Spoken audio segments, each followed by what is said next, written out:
क्या आप जानते हैं कि इंडियन पार्लियामेंट की हिस्ट्री में सिर्फ 3 बार ही जॉइंट सिटिंग हुई है?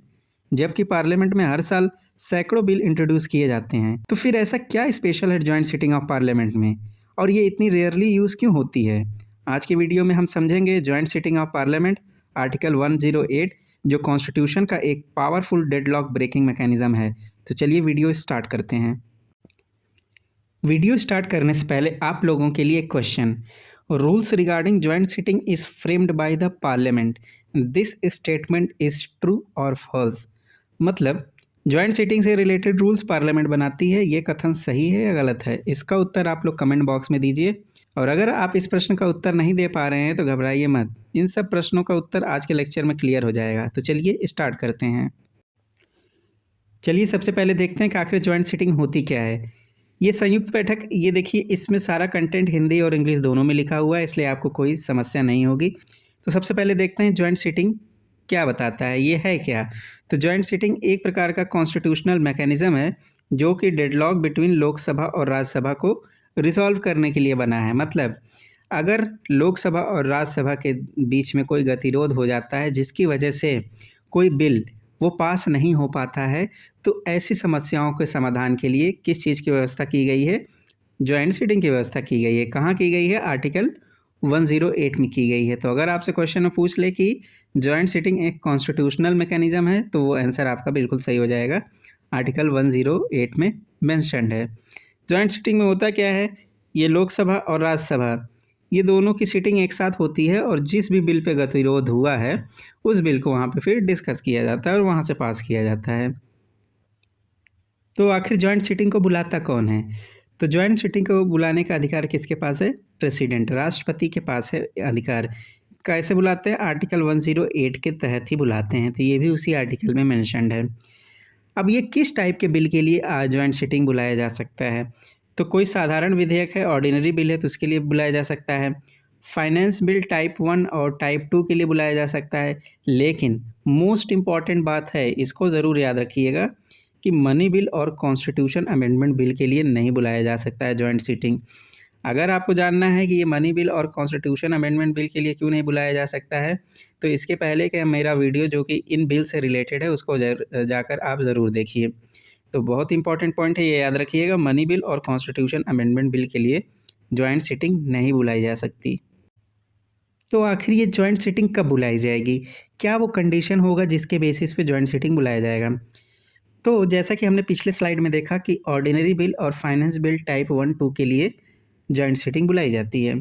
तो अगर इन ऐसे बिलों से रिलेटेड मान लीजिए ऐसे बिल एक हाउस में आते हैं, सपोज़ कीजिए मान लीजिए वो लोकसभा में आते हैं, लोकसभा से वो पास होके कहाँ जाते हैं?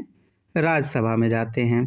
और राज्यसभा में जाने के बाद अगर राज्यसभा उसको क्या करती है?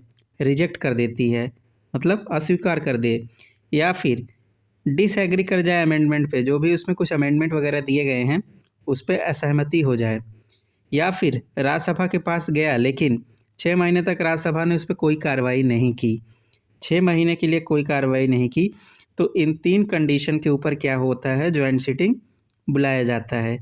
तो ये तीनों कंडीशन याद रखिएगा कि रिजेक्ट हो जाए या डिसएग्रीमेंट हो या फिर 6 महीने बीत चुके हों, तब जाके जॉइंट सिटिंग बुलाई जाती है। ये ज़रूरी नहीं है कि लोकसभा से राज्यसभा में ही जाएगा, राज्यसभा में ओरिजिनेट होकर के बिल लोकसभा में भी आ सकता है, तो किसी भी हाउस में ये कंडीशन हो सकती हैं। अब यहाँ पर ध्यान देने वाली बात ये है कि ये जो 6 महीना है ये आखिर कैलकुलेट कैसे होगा कि 6 महीना कब हो गया?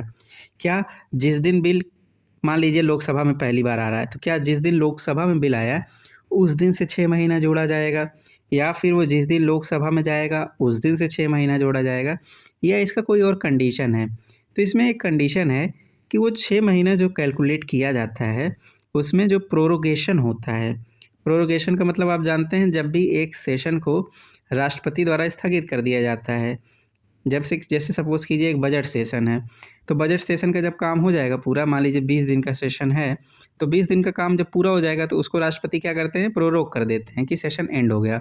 फिर क्या होगा? फिर अगला सेशन आएगा, कौन-सा? मानसून सेशन आएगा, तो उसको फिर से राष्ट्रपति समन करेंगे, तो वो प्रोरोगेशन होता है। तो प्रोरोगेशन को उसमें हटा दिया जाता है और साथ-साथ कोई एडजर्नमेंट अगर 4 दिन से ज़्यादा हो, 4 दिन से ज़्यादा का एडजर्नमेंट अगर हो रहा है तो उसको भी काउंट नहीं किया जाता है ये 6 महीने के टाइम को कैलकुलेट करने में। अभी ये कैसे हो रहा है इसको अभी हम लोग थोड़ा पीछे इसको आराम से एक एग्जाम्पल के रूप में देखेंगे, तब आपको और क्लियर हो जाएगा। नेक्स्ट देखते हैं कि आखिर जॉइंट सिटिंग की अध्यक्षता कौन करेगा। तो ये देखिए, ये आपका जो पूरा फ्लो चार्ट है इसको आप याद रखिएगा, ये बहुत ज़्यादा इंपॉर्टेंट है क्योंकि इससे क्वेश्चन सीधे पूछ लिया जाता है। तो सबसे पहले जॉइंट सिटिंग की अध्यक्षता कौन करते हैं? लोकसभा के अध्यक्ष, जो स्पीकर होते हैं लोकसभा के, वो उसकी अध्यक्षता करते हैं। ये कहाँ पर मेंशन्ड है? ये आर्टिकल 118 क्लॉज 4 में मेंशन्ड है। ये चीज़ याद रखिएगा, स्टेटमेंट में डाल देगा कि अगर कॉन्स्टिट्यूशन में मेंशन्ड है कि स्पीकर ही अध्यक्षता करेंगे किसकी? जॉइंट सिटिंग की, तो बिल्कुल बात सही हो जाएगी क्योंकि आर्टिकल 118 क्लॉज 4 में ये चीज़ मेंशन्ड है। लेकिन अब मान लीजिए स्पीकर नहीं है तो फिर कौन प्रिसाइड करेगा? तो उसके बाद अगर डिप्टी स्पीकर है तो वो अध्यक्षता करते हैं। अगर मान लीजिए डिप्टी स्पीकर भी नहीं है तो डिप्टी चेयरमैन राज्यसभा जो होंगे वो उसकी अध्यक्षता करेंगे, जो उसके उपसभापति होंगे। अगर ये भी नहीं है तो जो टोटल मेंबर हैं जॉइंट सिटिंग में, जो मेंबर बैठे हैं उनमें से किसी एक को क्या किया जाएगा? अध्यक्षता करने के लिए क्या इलेक्ट किया जाएगा। तो ये चीज़ ध्यान रखिएगा, स्पीकर अगर वो नहीं तो डेप्यूटी स्पीकर, अगर वो भी नहीं तो डेप्यूटी चेयरमैन ऑफ राज्यसभा, अगर वो भी नहीं तो फिर कोई एक मेंबर को इलेक्ट किया जाएगा। अब ध्यान देने वाली बात ये है कि स्पीकर प्रिसाइड करेंगे, ये तो आर्टिकल 118 क्लॉज 4 में मेंशन्ड है, लेकिन ये बाकी तीनों जो लोग प्रिसाइड करेंगे इनके अलावा ये कहाँ पर मेंशन्ड है? तो ध्यान रखिएगा ये कॉन्स्टिट्यूशन में मेंशन नहीं है। ये कहाँ पर मेंशन्ड है? ये आपका जॉइंट सिटिंग रूल्स है। जॉइंट सिटिंग रूल्स 1961 में आया था। इस 1961 के रूल में ये चीज़ मेंशन की गई कि अगर स्पीकर नहीं रहेंगे तो बाकी ये 3 लोग प्रिसाइड कर सकते हैं। तो ये बहुत इंपॉर्टेंट पॉइंट है, इसको ज़रूर ध्यान में रखिएगा। जॉइंट सिटिंग रूल्स में ये चीज़ मेंशन्ड है। तो इसमें आप देख रहे हैं कि सब लोग प्रिसाइड कर रहे हैं, लेकिन जो चेयरमैन है राज्यसभा के वो कभी प्रिसाइड नहीं करते हैं। क्यों नहीं राज्यसभा के चेयरमैन प्रिसाइड करते हैं? सोचिए। क्योंकि राज्यसभा के जो चेयरमैन होते हैं वो किसी भी हाउस के मेंबर नहीं होते हैं। तो जो हाउस का मेंबर नहीं है वो प्रिसाइड नहीं करेगा जॉइंट सिटिंग का। तो ये बात भी इम्पॉर्टेंट है, इसको याद रखिएगा। ये आपको चाहे तो स्टेटमेंट और रीज़न वाले क्वेश्चन में भी दे सकता है कि चेयरमैन राज्यसभा प्रिसाइड नहीं करते हैं। क्यों? क्योंकि वो उस हाउस के किसी भी हाउस के मेंबर नहीं होते हैं। अब अगर जॉइंट सिटिंग हो रहा है तो उस पर कुछ रिस्ट्रिक्शंस भी हैं कि उसमें क्या चीज़ हो सकता है और क्या चीज़ नहीं हो सकता है। तो जैसा आपको पता है कि जॉइंट सिटिंग लाने का मुख्य कारण ही क्या था कि दोनों हाउस के बीच में किसी हाउस ने बिल को रिजेक्ट कर दिया हो, या किसी के बीच में असहमति हो गई हो, या फिर 6 महीने का टाइम लैप्स हो गया हो। अब आप ये सोचिए कि दो ही तरह के अमेंडमेंट जब भी जॉइंट सिटिंग में उस बिल पे डिस्कशन होता है तो सिर्फ 2 तरीके का अमेंडमेंट ही अलाउ है। इसके अलावा अमेंडमेंट आप नहीं कर सकते हैं। कौन कौन से हैं वो? सबसे पहला कि ये देखिए कि amendment date resolve the deadlock, मतलब जिस पॉइंट की वजह से या जिस प्रोविज़न की वजह से वो गतिरोध उत्पन्न हुआ था, डेडलॉक की कंडीशन उत्पन्न हुई थी, उसको चेंज करने के लिए अमेंडमेंट लाया जा सकता है। तो एक तो ये आपको क्लियर है, ये तो सिंपल सी बात है। अगला इम्पॉर्टेंट है कॉन्सिक्वेंशियल अमेंडमेंट, मतलब कि कोई अमेंडमेंट ऐसा हो जो कि उस बिल जो कि डिले हो रहा है उसकी वजह से लाना अनिवार्य हो गया हो। जैसे एग्जाम्पल के रूप में आप ये देखिए कि मान लीजिए बिल 2024, बिल में जो ईयर मेंशन्ड है वो 2024 है, और सपोज़ कीजिए जॉइंट सिटिंग होते होते वो 2025 हो गया। तो अब बिल में क्या करना है? अब ये 2025 डालना है, उसको चेंज करना है। तो ये चेंज अलाउ है। तो ये किस में आ जाता है? आपका कॉन्सिक्वेंशियल अमेंडमेंट में आ जाता है कि नेसेसरी जो डिले होने की वजह से जो ईयर में चेंजेस हो रहे हैं वो चीज़ आप कर सकते हो। लेकिन ऐसा नहीं है कि आप पूरे बिल को रीराइट कर दो, मतलब कि उसमें कुछ नया अमेंडमेंट जोड़ते चले जाओ, डिस्कशन कर करके नया अमेंडमेंट जोड़ दो। ऐसा नहीं है। जिस चीज़ पर गतिरोध उत्पन्न हुआ है सिर्फ और सिर्फ वही अमेंडमेंट स्वीकार किए जाएंगे। मतलब एक प्रकार से आप समझ लो कि एक सुपर ओवर टाइप का है। सुपर ओवर में सिर्फ एक ओवर का मैच होता है, पूरा मैच नहीं होता है। तो यहाँ पर भी अमेंडमेंट वही होंगे। और इम्पॉर्टेंट चीज़ नोट करने वाली बात यह है कि अमेंडमेंट से रिलेटेड फाइनल अथॉरिटी किसके पास है? प्रिसाइडिंग ऑफिसर के पास है। कहने का मतलब ये है कि वही डिसाइड करेंगे कि कौन सा अमेंडमेंट एडमिसिबल है और कौन सा नहीं है, कौन सा नया अमेंडमेंट है, ये सारी चीज़ें वही डिसाइड करेंगे और उन्हीं का डिसीजन फाइनल होगा। तो ये बहुत इंपॉर्टेंट स्लाइड है, इसको ज़रूर याद रखिएगा। कुछ और पॉइंट्स देख लेते हैं। जैसे कि जब जॉइंट सीटिंग होता है तो वो उसकी जो सदन की कार्रवाई होती है उस समय वो किसके नियम इस अनुसार चलती है, वो लोकसभा के नियम अनुसार चलती है। और कार्रवाई को करने के लिए कोरम की ज़रूरत कितनी है, 1/10 टोटल मेंबर्स की ज़रूरत है। मतलब 543 आपके लोकसभा के हो गए, 245 आपके हो गए राज्यसभा के, तो टोटल आपके हो गए कितने, 788 हो गए। मतलब 10% इसका निकालेंगे तो 78 मेंबर्स प्रेजेंट रहने ही रहने हैं। इससे कम होगा तो स्पीकर जो प्रिसाइड कर रहे होंगे उस समय वो जॉइंट सीटिंग को एडजर्न कर सकते हैं उस समय। जो बिल डिस्कस हो रहा है उसको पास होने के लिए कौन सी मेजॉरिटी चाहिए होगी, जाहिर सी बात है सिंपल ऑर्डिनरी बिल टाइप का, ऑर्डिनरी बिल पे ही जॉइंट सीटिंग हो रहा है या फाइनेंस बिल टाइप 1-2 पे हो रहा है तो वो सब सिंपल मेजॉरिटी से ही पास होते हैं। अच्छा, वोटिंग के दौरान अगर टाई हो गया तो फिर क्या होगा, तो जो प्रिसाइडिंग ऑफिसर होगा उसके पास क्या होगा, कास्टिंग वोट होगा। तो वो टाई को ख़त्म करने के लिए वो अपना कास्टिंग वोट यूज़ कर सकता है, लेकिन पहली बार में अपना वोट नहीं यूज़ करेगा। तो एक चीज़ याद रखिएगा, ये जो वोटिंग वाला है ये भी किस में मेंशन्ड है, ये आपका आर्टिकल 108 में ही मेंशन्ड है। वोटिंग वाला भी आपका आर्टिकल 108 में मेंशन्ड है। लेकिन ये जो दोनों चीज़ें हैं कि लोकसभा का रूल चलेगा और कोरम 1/10 होगा, ये कहाँ पे मेंशन्ड है, तो ये आपका जैसा मैंने बताया जॉइंट सीटिंग रूल्स 1961 में मेंशन्ड है।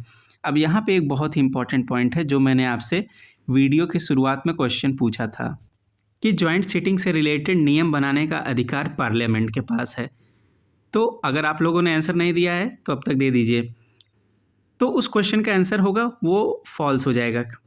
जॉइंट सीटिंग से रिलेटेड रूल बनाने का पावर किसके पास है, ये प्रेसिडेंट के पास है। ये चीज़ याद रखिएगा, बहुत इंपॉर्टेंट पॉइंट है। प्रेसिडेंट के पास ये पावर है और ये पावर उनको किस में दी गई है, आर्टिकल 118 क्लॉज 3 में दी गई है।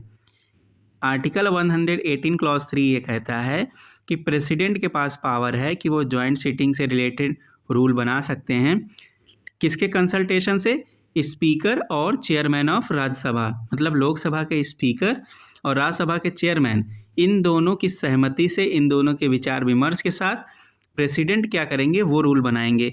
तो ये जो जॉइंट सीटिंग रूल्स 1961 आया था ये प्रेसिडेंट द्वारा बनाया गया था। तो ये चीज़ बहुत इंपॉर्टेंट है, याद रखिएगा। तो जैसा कि मैंने वीडियो की शुरुआत में आपसे बोला था कि जॉइंट सीटिंग अभी तक सिर्फ 3 बार कॉन्स्टिट्यूशन में, मतलब हमारे 3 बार ही आया है जब से हमारा संविधान लागू हुआ है। सबसे पहला कब आया था, डाउरी प्रोहिबिशन बिल 1959, फिर अगला था banking services commission repeal bill 1977 and third था प्रिवेंशन ऑफ टेररिज्म बिल 2002। याद रखिएगा कहीं कहीं यहाँ पे आपको 1959 की जगह यहाँ 1961 भी मिलेगा और यहाँ पर 1978 में भी मिलेगा। वो इसलिए मिलेगा क्योंकि ये बिल आया 1959 में गया था, लेकिन जॉइंट सीटिंग होने के बाद पास कब हुआ था, 1961 में हुआ था। सेम यही ये 1977 में लाया गया था, पास हुआ था 1978 में। और ये जो प्रिवेंशन ऑफ टेररिज्म था ये 2002 में ही लाया गया था और 2002 में ही पास हो गया था।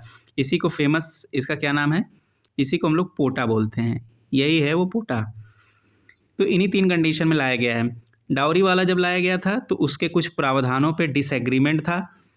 बाकी जो बैंकिंग और प्रिवेंशन ऑफ टेररिज्म लाया गया था इसमें क्या हुआ था कि लोकसभा ने पास किया था लेकिन राज्यसभा ने उसको रिजेक्ट कर दिया था। क्यों ऐसा हुआ था, क्योंकि लोकसभा में गवर्नमेंट के पास मेजॉरिटी थी लेकिन राज्यसभा में गवर्नमेंट के पास मेजॉरिटी नहीं थी। ऐसा केस कब होता है, जब केंद्र में किसी पार्टी की सरकार है लेकिन स्टेट में उस पार्टी की सरकार उतनी नहीं है कि वो राज्यसभा में मेजॉरिटी पा पाए। तो ऐसे केस में वो राज्यसभा में बिल रिजेक्ट हो गया था, तो इस वजह से जॉइंट सीटिंग बुलाई गई थी। तो फ्रेंड्स हमने सारी मेजर बातें जो भी जॉइंट सीटिंग से रिलेटेड जो भी उसके कॉन्सेप्ट थे, जो भी उसके लेजिस्लेटिव प्रोसीजर थे, जो भी उसमें छोटी छोटी नुआंसेस या बारीकियाँ थी वो हमने देख लिए हैं। चलिए क्वेश्चन देखते हैं। ये क्वेश्चन आपको इंग्लिश और हिंदी में दोनों में दिया गया है। यहाँ पर हिंदी में दिया गया है और यहाँ पर इंग्लिश में दिया गया है। तो आप अपने हिसाब से इसको देख के इसको हम लोग करने की कोशिश करते हैं। तो चलिए देखते हैं। Consider the following scenarios regarding a bill passed by Lok Sabha and transmitted to the Rajya Sabha. In which of this cases can the president legally summon a joint sitting. मतलब किस केस में प्रेसिडेंट जॉइंट सीटिंग बुलाएंगे। पहला ऑप्शन बोलता है कि Rajya Sabha reject कर दे bill on the same day it is received, मतलब जिस दिन राज्यसभा को बिल मिला लोकसभा से पास होने के बाद उसी दिन रिजेक्ट कर दे। अगला कहता है कि house finally disagreed at to the amendment made to the bill, मतलब डिसएग्रीमेंट है अमेंडमेंट के ऊपर। थर्ड बोलता है कि 6 महीने have elapsed from the date of the introduction of bill in the Lok Sabha without being passed by the Rajya Sabha. तो आप लोग इसका आंसर देने की कोशिश कीजिए। तो चलिए फ्रेंड्स देखते हैं। तो इसमें फ्रेंड्स आप ऑप्शन 1 एंड ऑप्शन 2 करेक्ट है, क्योंकि आप जान रहे हैं कि राज्यसभा के पास बिल गया, अगर वो उसी समय रिजेक्ट कर रहा है तो जॉइंट सीटिंग बुलाई जा सकती है। राज्यसभा डिसएग्री कर रहा है, जॉइंट सीटिंग बुलाई जा सकती है। 6 महीने लैप्स हो रहा है तो भी जॉइंट सीटिंग बुलाई जा सकती है। लेकिन यहाँ पर टैप क्या है, यहाँ पर ट्रैप है date of introduction of bill Lok Sabha. अब इसको थोड़ा सा हम समझ लेते हैं। जैसा मैंने आपसे पहले बोला था, ये लोकसभा नहीं होगा, राज्यसभा में जब बिल आएगा, जिस डेट को राज्यसभा में जिस डेट में बिल आएगा उस डेट से काउंट होता है 6 महीने का टाइम। अब 6 महीने का टाइम कैसे होता है, सपोज़ कीजिए 1 फरवरी से मान लीजिए सेशन स्टार्ट होता है और 28 फरवरी तक चला, तो कितने दिन हो गए, टोटल 28 दिन। 28 दिन तक सेशन चल रहा है, राज्यसभा सेशन में है तो 28 दिन हो गए। मान लीजिए उसके बाद 1 मार्च से और 15 मार्च तक सेशन क्या कर दिया गया, एडजर्न कर दिया गया। तो 1 मार्च से 15 मार्च तक कितने दिन हो रहे हैं, 15 दिन हो रहे हैं। लेकिन सेशन याद कीजिए, जब हम लोग बता रहे थे 6 महीने का, तो उसमें हमने पढ़ा था कि एडजर्नमेंट 4 दिन से ज़्यादा होगा तो काउंट नहीं होगा, तो मतलब ये 0 डे होगा। अगर यही 4 दिन से कम एडजर्नमेंट होता तो वो जुड़ जाता है इसमें। ऐसे करते करते मान लीजिए फिर से 1 अप्रैल से फिर से सेशन में आ जाती है राज्यसभा और 30 अप्रैल तक चलती है, तो फिर टोटल कितना दिन हो गया, 30 दिन हो गया। तो 30 यहाँ हो गया, 28 यहाँ हो गया, टोटल कितने हो रहे हैं, 58 डेज़ हो रहे हैं। अब आप ये देखो, फरवरी से लेकर अप्रैल तक ऐसे जोड़ेंगे 3 महीना हो रहा है, लेकिन यहाँ पे टोटल अभी कितना दिन हुआ है क्लॉक के हिसाब से, अभी 58 डेज़ हुआ है। तो ऐसे करके 180 दिन कैलकुलेट किया जाता है। नॉर्मली महीने के हिसाब से नहीं चलता है। बीच में जब सेशन ख़त्म हो चुका है वो टाइम घटा दिया जाता है, और सेशन अगर 4 दिन से ज़्यादा एडजर्न किया गया है तो वो टाइम हटाने के बाद जो समय आता है वहाँ से 180 दिन जुड़ता है। तो ये ऑप्शन आपका गलत हो गया है, तो इसलिए यहाँ पे ऑप्शन आपका करेक्ट हो जाएगा ए, 1 एंड 2 करेक्ट। तो फ्रेंड्स, जो क्वेश्चन हमने पूछा था, rules regarding joint sitting is framed by the parliament, तो दिस स्टेटमेंट इज़ फॉल्स, गलत हो जाएगा। कौन बनाता है ये प्रेसिडेंट बनाते हैं। किसके तहत, आर्टिकल 118 क्लॉज 3 के तहत। तो ये चीज़ बहुत इंपॉर्टेंट है, इसको याद रखिएगा। तो फ्रेंड्स, आज का वीडियो आपको कैसा लगा कमेंट बॉक्स में ज़रूर बताइएगा, और अगर आपने इस वीडियो को सही से देख लिया तो इस जॉइंट सीटिंग से रिलेटेड कोई भी क्वेश्चन एग्जाम में आपका गलत नहीं होगा, चाहे वो किसी स्टेट पीसीएस में आएगा चाहे यूपीएससी में आएगा। तो फ्रेंड्स, वीडियो को लाइक कीजिएगा, सब्सक्राइब कीजिएगा चैनल को, और अपने सुझाव कमेंट बॉक्स में ज़रूर दीजिएगा। मिलते हैं आपसे नेक्स्ट वीडियो में एक नए टॉपिक के साथ, जो कि है लैप्सिंग ऑफ बिल। ये भी एक बहुत ही कॉन्सेप्चुअल टॉपिक है। तो मिलते हैं नेक्स्ट वीडियो में, तब तक के लिए बहुत बहुत धन्यवाद।